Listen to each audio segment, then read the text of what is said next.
ఓం నమో భగవతే వాసుదేవాయ. ఆత్మబంధువులందరికీ నమస్కారం. విష్ణు సహస్రనామంలో 679వ నామం స్తవ్య అన్నారు. స్తవము అంటే స్తోత్రం. ఆ స్తోత్రము చేయదగిన వాడు అని అర్థం. ఈ స్తోత్రం చేయదగిన వాడు ఎవరు అంటే పరమాత్మ ఒక్కడే. మరి ఇంకెవరిని స్తోత్రం చేస్తాము? గొప్పవాళ్ళని స్తోత్రం చేస్తాం. మరి గొప్పవాళ్ళని కాని వాళ్ళని మనమేమి స్తోత్రం చెయ్యం కదా. అందరికంటే గొప్పవాడు పరమాత్మ. ఎందుకనంటే ఈ గొప్ప వాళ్ళందరినీ కూడా సృష్టించినటువంటి వాడు పరమాత్మ. మరి ఈ సృష్టి అంతా చేసి సృష్టిని అంతటినీ కూడా చక్కగా పోషిస్తూ జగన్నాటకం ఆడేటువంటి సూత్రధారి అయినటువంటి పరమాత్మ స్తవ్య అన్నారు. మరి అటువంటి స్వామిని మరి స్తోత్రం చెయ్యాలి కదా మనం. అది మన ధర్మం. చెయ్యటం మన ధర్మం. మనల్ని ఉద్ధరించటం ఆయన ధర్మం. అందుకే ఎటువంటి వాళ్ళైనా మరి రాక్షసులైన కఠోర తపస్సు చేస్తే వాళ్ళని అనుగ్రహించటం ఆయన ధర్మంగా, ఆయన కర్తవ్యాన్ని నిర్వర్తిస్తాడు. మరి దర్శనం ఇచ్చిన తర్వాత వరాలను ఇవ్వటము ధర్మం కదా. వరాలను ఇస్తాడు.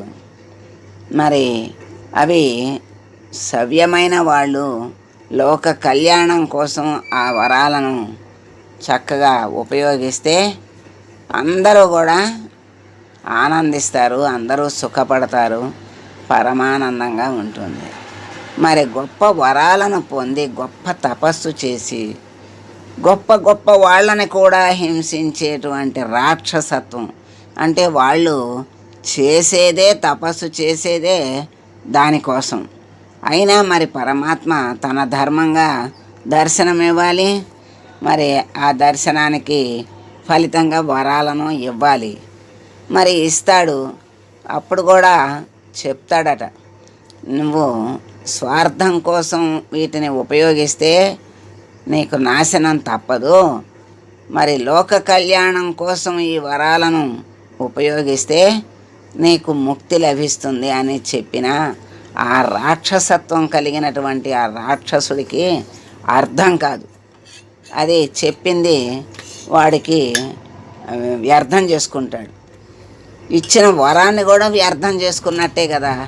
ఎందుకంటే మరి అసలు ఫలితాన్ని పొందకుండా మరి ప్రవర్తన చేత వ్యతిరేక ఫలితాలని పొందుతున్నారు వాళ్ళు. అప్పుడు దాకా భగవంతుడిని స్మరించినందుకు భగవంతుడు దర్శనమిచ్చాడు, వరం ఇచ్చాడు. తర్వాత చేసే అకృత్యాలకు భగవంతుడి చేతిలో హతం అవుతున్నారు. మరి దేని ఫలితం దానికే ఉంటుంది. కానీ అబ్బో అప్పుడు గొప్ప తపస్సు చేసి గొప్ప భక్తుడు నా భక్తుడు అని మరి తన భక్తులందరినీ హింసిస్తే ఊరుకుంటాడా భగవంతుడు? ఊరుకోడు. ఎందుకంటే దేనిది దానికి. భక్తికి భక్తి, వరము, దర్శనము, వాడు చేసేటువంటి మరి అకృత్యాలకు శిక్ష తప్పదు. అట్లా మరి స్తోత్రం చెయ్యదగిన వాడు ఎవరు అంటే పరమాత్మ. ఆ పరమాత్మనే అందరూ స్తోత్రం చేసేది. కొంతమంది మరి గొప్ప మహర్షులు శరీరాభిమానం లేకుండా, అంటే శరీర స్పృహ లేకుండా చక్కగా ఇంకా వేరే ధ్యాస అనేది లేకుండా పరమాత్మని స్మరించి దర్శించి అటువంటి మహాత్ములు ఆయన చేత పొందినటువంటి వరాలను లోక కళ్యాణం కోసం ఉపయోగించి వాళ్ళు ఎప్పుడూ మహాత్ములుగా, మహర్షులుగా మిగిలిపోయారు. మరి ఆయన స్తోత్రం ఎవరు చేస్తే వాళ్ళకి ఆయన సాన్నిధ్యాన్ని ఆయన ఇస్తాడు.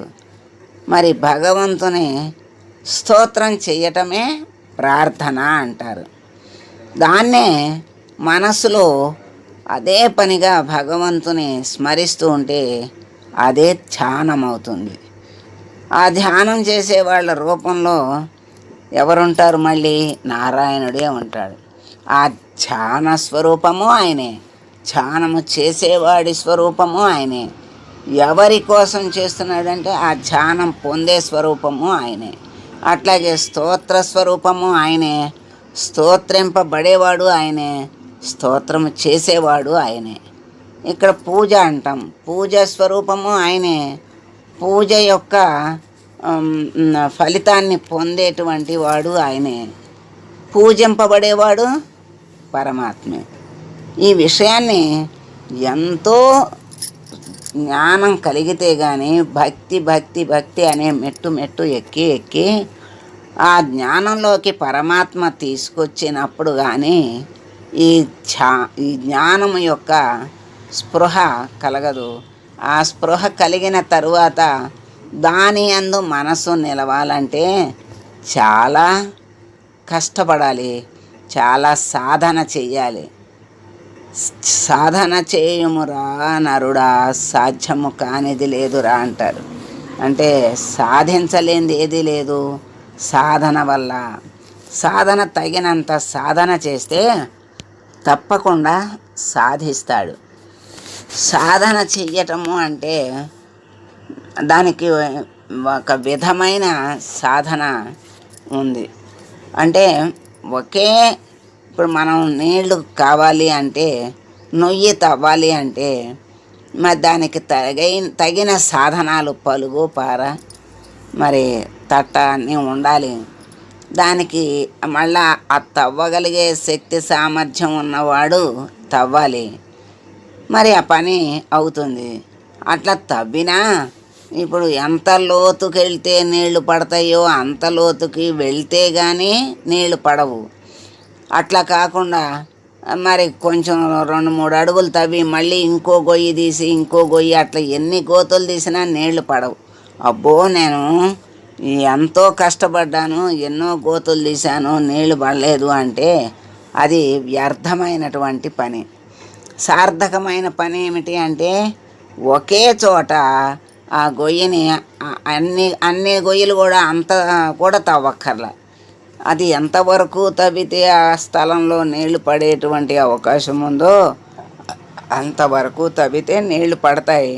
అది లక్ష్యాన్ని చేరినట్టు. ఆ లక్ష్యాన్ని నీళ్లు కావాలనే లక్ష్యంతో తవ్వాలని మొదలెట్టినప్పుడు ఏ చీపుర పుల్లో లేకపోతే ఏ వేప పుల్లో పట్టుకుని తవ్వితే అవదు. పోనీ పలుగు పార పట్టుకుని ఒక చోటే తవ్వకుండా అనేక చోట్ల తవ్వినా రాదు. అది సాధన అనేది చెయ్యవలసిన విధంగా చేస్తే తప్పకుండా లక్ష్యాన్ని పొందుతాడు.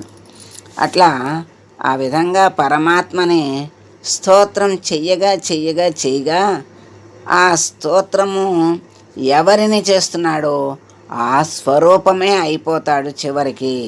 అదే ముక్తి. ఆ స్తోత్రం అనేది ఎంతో ఆనందాన్ని ఇస్తుంది.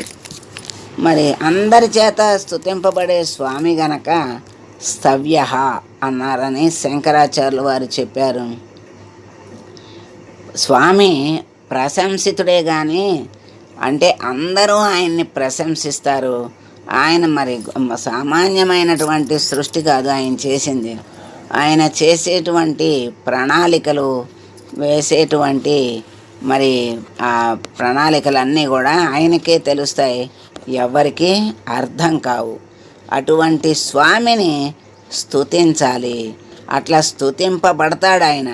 ఆయన ఎవరిని స్తుతించాల్సిన అవసరం లేదు. అంటే తనకంటే పైన ఎవరన్నా ఉంటే కదా ఆయన స్తుతించాల్సింది. అందుకని ఆయన స్తుతింపబడేవాడే కానీ ఆయన ఎవరిని కూడా మరి స్తుతించాల్సిన అవసరం లేదు.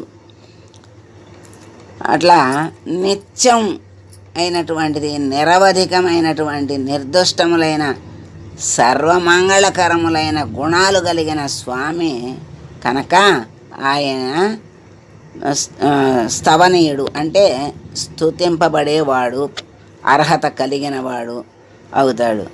మరి సర్వమంగళాలను ఇచ్చేటువంటి స్వామిని మనం ప్రార్థిస్తే మనకు కూడా సర్వమంగళాలను ప్రసాదిస్తాడు.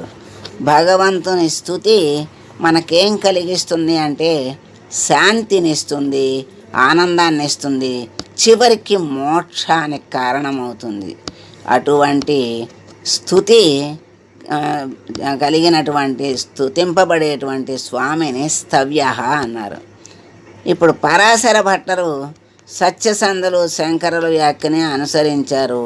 తపోధనులు ఓం స్తవ్యాయ నమః అని స్వామిని స్తవం చేస్తున్నారు. ఆదరేణ యథాస్తేతి ధనవంతం ధనేశ్చయ తథా చేద్విశ్వ కర్తారం కోన ముచ్చేత బంధనాత్ అన్నారు. అంటే ధనాన్ని కోరి వచ్చేటువంటి వాడికి ధనాన్ని ప్రసాదిస్తాడు. అంటే ఆయన ముందు భక్తులుగా భక్తితో ఆయన్ని కోరికలతో మరి కోరికల కోసం ఆయన్ని ధ్యానించిన స్తోత్రం చేసిన ఆ కోరికల్ని తీరుస్తాడు. అలా తీర్చుకొని చివరికి వాళ్ళకు కూడా జ్ఞానాన్ని ప్రసాదిస్తాడు, కోరికలను తగ్గిస్తాడు. ఆ తగ్గించిన కోరికలతో నిష్కామంగా భగవంతుణ్ణి స్తోత్రం చేస్తే వాళ్ళకి ముక్తిని ప్రసాదిస్తాడు. ఆయన్ని అలా స్తోత్రపాఠం చేసినట్లుగా భగవంతుణ్ణి స్తుతిస్తే ముక్తులు కాని వాళ్ళు ఎవరుంటారు? ఎవ్వరూ ఉండరు. అందరూ ముక్తిని పొందుతారు.